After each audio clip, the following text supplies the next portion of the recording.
పరిమళము నీదేనా నాలో పరవశము నిజమేనా బొండు మల్లి పువ్వు కన్నా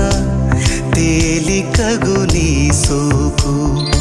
రెండు కళ్ళు మూసుకున్నా లాగు మరి నీ వైపు సొగసును చూసి పాడగాయలా కనులకు మాట రాదుగా అలా వింతల్లోనూ కొత్త వింత నువ్వేనా ఆ అందం అంటే అచ్చంగాను నువ్వే ఏ చిలిపి కళ్ళలోన కలవో ఏ చిగురు గుండెలో నలయవో ఏ చిలి